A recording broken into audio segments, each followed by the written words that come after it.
Okay, I have already made a video exclusively on the Pixel 8 Pro where I have shared almost every single things about the Pixel 8 Pro. This time, it's about the Pixel 8. If you are thinking about buying this phone, this video is for you. The phone will come with a 6.2-inch 20:9 aspect ratio display with 1080p resolution, 1080 by 2400 with about 428 ppi density. But then the big thing, it's coming with a much smoother display than the last year's model. It will get 120Hz adaptive refresh rate, but there is a catch. Sadly, unlike the Pixel Pro model, it's not coming with a 1 to 120Hz refresh rate. Neither it is coming with a 10 to 120Hz. Rather, it's just gonna get a 60 to 120Hz display, just like the older Pixel Pro models. But at least it is more than 90Hz. That's a big improvement. Now, another thing is that the Corning Gorilla Glass actually gonna be Corning Gorilla Glass Victus, not the Victus 2 that is coming to the Pixel Pro, but not the standard model. So they're cost cutting quite a bit. But at least they're not skipping the at-a-glance or the always-on display features just like some other companies do. Even though it's not going to be very similar to the Pixel Pro model, but it is really a big upgrade.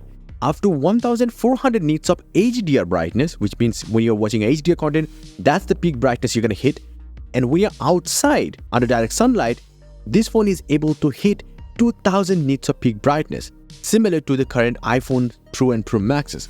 But because it's a much smaller screen, like a 6.2-inch screen with much thinner bezels compared to last year's model with much thicker bezels and 6.3-inch screen, this one is actually much more shorter in every single way possible. 150.5mm tall, 70.8mm wide and 8.9mm thick. Now if you compare that with the Pixel 7, then it looks like it's quite a bit smaller, except it's just a little more thicker and slightly lighter by 10 grams.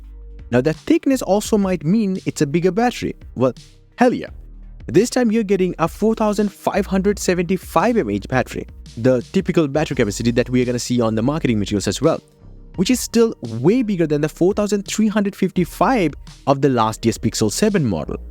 That kind of on paper means that it will have better battery life than the last year's model.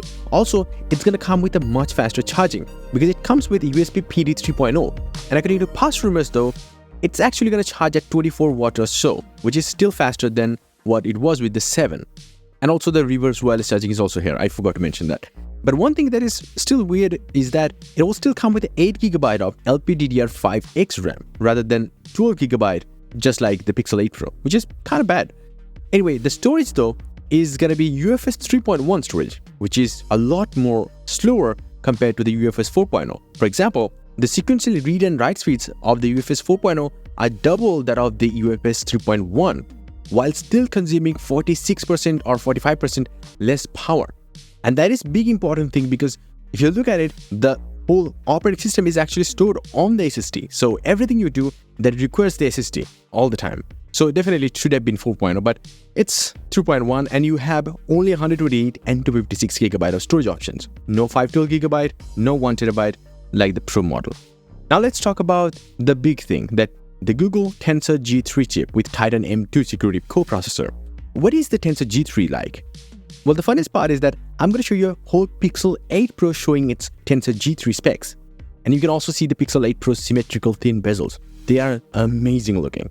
The core configuration is different this time. It's 1+4+4 layout instead of the 2+2+4 of the last two generations. Now this is still based on 4nm processor node from Samsung Foundry. And the Cortex X3 core, the prime core is running at 2.91 GHz, the Cortex A715 cores are running at 2.37 GHz, and the Cortex A510 cores are running at 1.7 GHz.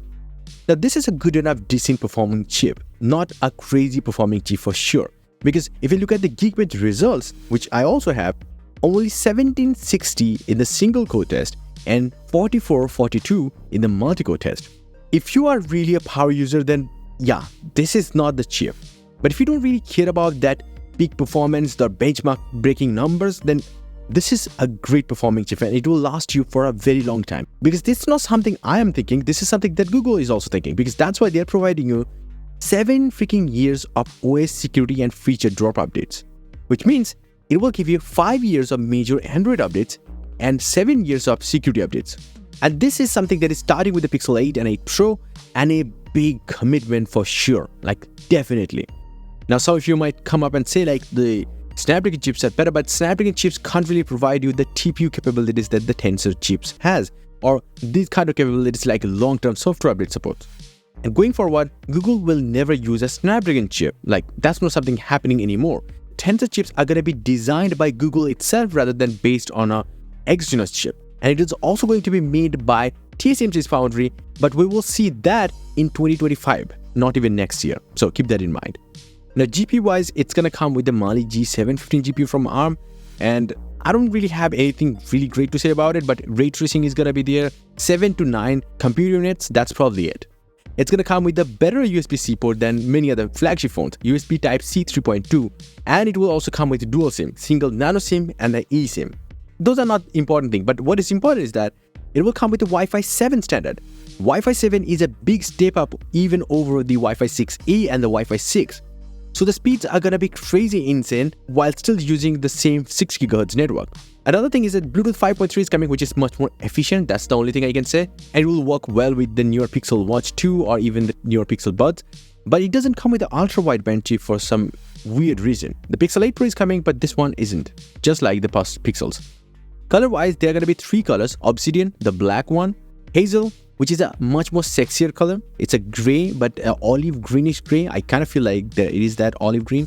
But then there are going to be the rose color, which is something we have already seen in the Google's teaser videos. Now, both the Pixel 8 and 8 Pro will have some common features like IP68, the fingerprint resistant coating, and aluminum housing, no stainless steel or anything like that. Now, you might be thinking, oh, well, no, we are not here for all these things. We are here for the cameras. What are the camera specs? We have heard so many things. What are the real final specs? Let me tell you. First and foremost thing, they're going to be 10.5 megapixel front-facing camera with 4K video capabilities, but the rear cameras are going to be a little different this year. The main camera is going to be a 50 megapixel wide camera, 1.2 micrometer size pixels, f1.68 aperture, 82-degree field of view, and 1/3.1-inch image sensor. That simply means it's not the ISOCELL GN2 that we were hoping a few months back, or a few weeks back even. Now, in terms of zoom, it will be able to have super res zoom up to 8x, but it will also give you a 2x lossless crop, as you can see in the marketing material leak. Also, you will be able to take macro photos, pretty good, but that's with the ultra-wide-angle camera. And the ultra-wide-angle camera is actually a 12 megapixel unit with autofocus, 1.25 micrometer size pixels, f2.2 aperture, 125.8 degree field of view. Is actually pretty wide, much more than many other ultra-wide-angle cameras. But sadly, there is not going to be a dedicated zoom camera. There is not going to be a temperature sensor that is coming to the Pixel 8 Pro. The Pixel 8 Pro is also getting a major boost in the ultra-wide-angle department, but you can check out that video. It's a 48 megapixel unit and whatnot. There are so many things. Now, other video features including audio zoom, the macro focus video, 10-bit HDR, cinematic blur, cinematic pan, and many other stuff. But it will come with audio magic eraser feature. Now, this is something that we have already seen in my past videos, but let me tell you in short. After capturing a video, it will also allow you to change the audios in a way that if you don't want you can clear the city noises in just a flick of a slider, and you can also clear up a background music playing in the background of the video. Whatever sound you want and how much you want, you can actually control using this feature. Pretty cool. Also, in the future updates, it will come to the Pixel 8 and 8 Pro, the Magic Editor, the newer Magic Editor in the Google Photos app.